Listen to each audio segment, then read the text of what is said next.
Good Erev Shabbos. This coming week we read from Parshas Bahar and Bechukosai.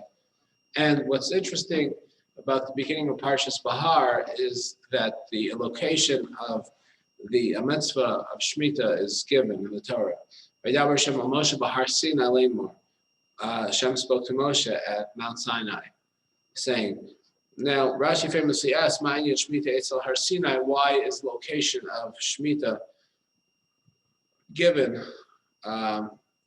when the Torah records the mitzvah of Shemitah? Rashi says, all the mitzvahs were said at Mount Sinai.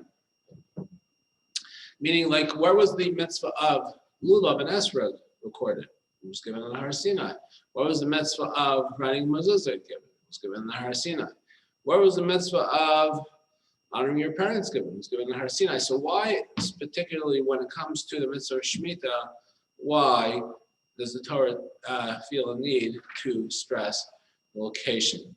So Rashi has an approach, and it's very valuable to look at. I just want to suggest another approach that's talked about, what Sinai represents and what Shemitah is about, consistent themes. And that there's this idea about Har Sinai, which is illustrated in a story in the Talmud. Now, the story in the Talmud is that there was once this great rabbi, his name was Rabbi.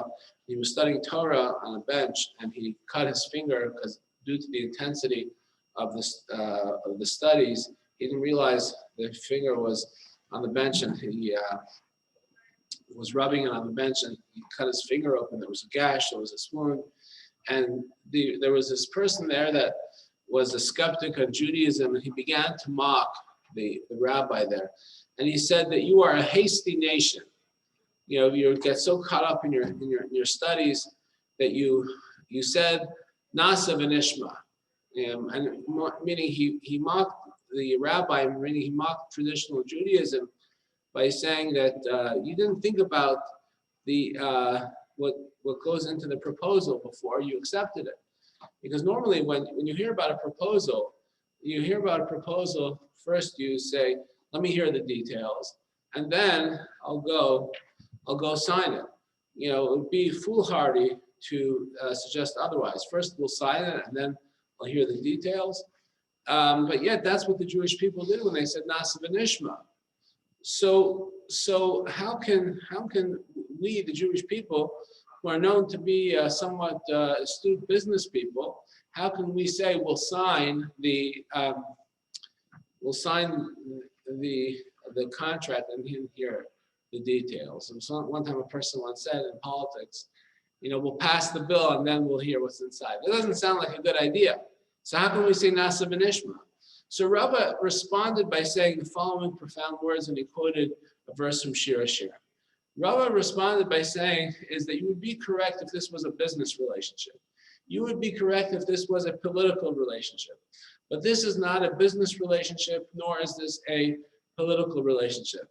This is a loving relationship. This is a relationship between two entities that are in love with each other, God and the Jewish people. And when you have two people that are in love with each other, and one person asks, can you do this for me? The other person doesn't respond, let me check with my attorney first. The other person doesn't respond, let me check with my accountant first. The other person says, of course I'll do it. Absolutely. Because you think that the other person has your best intentions at heart. So when God came to the Jewish people and said, you know, you want to accept my Torah, this was coming from someone that loves us and has our best interests at heart. So of course we're going to say Nasa v'nishma. So what does this have to do with Shemitah? Because the Shemitah, God is asking us a big ask. He's basically asking us not to go to work for a year. Well, if we're not going to go to work for a year in terms of the farming, how are we going to make a living? Well, you have to remember, this is coming once again from somebody that loves us and has our best interests at heart. This is a challenge to our faith, but yet God has our best interests at heart. So here we are with the themes of Shemitah and the themes of Har Sinai consistent with each other. And that is why Shemitah is mentioned with the location at Sinai together. So faith is not an easy thing.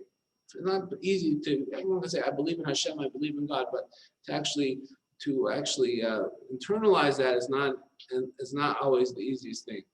But we have to remember this lesson. The lesson is that Ribono Shel Olam not only believes in us, but he loves us. When he asks us to do a mitzvah, it's coming in the context of a loving God. I wish you all a good Erev Shabbos.